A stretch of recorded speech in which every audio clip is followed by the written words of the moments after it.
जैसे बोलत रहू पहले बाती आईबू की ना,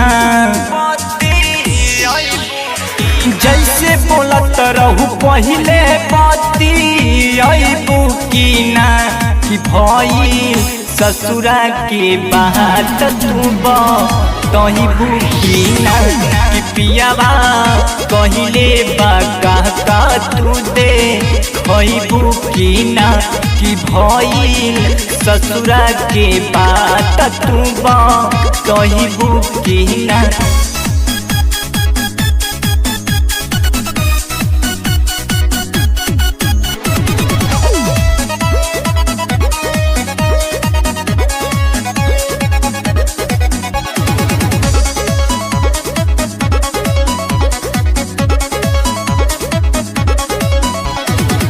पूछतानी का भइल पहले वाली रात में, कवन खेला खेललू अपना पियावा के साथ में, पियावा के साथ में।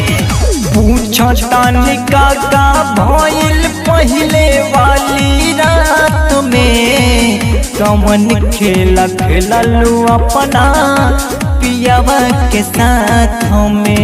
जवन तू हंसटैलू हंसटैबू की ना, कि भइल ससुरा के बात तू तैबू की ना, कि पियावा कइले बात का तू दे खइबू की ना, कि भइल ससुरा के बात तू तैबू की ना, कि पियावा कइले बाका का तू दे खइबू की ना।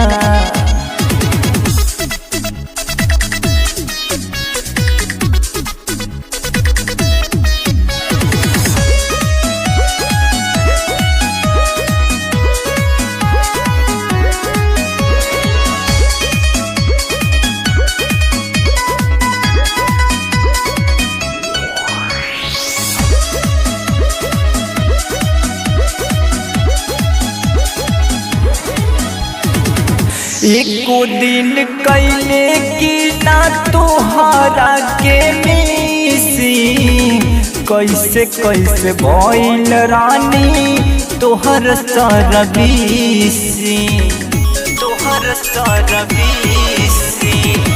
एको दिन कैले की ना तोहरा के मिसी, कैसे कैसे भइल रहे तोहर सर्विसी।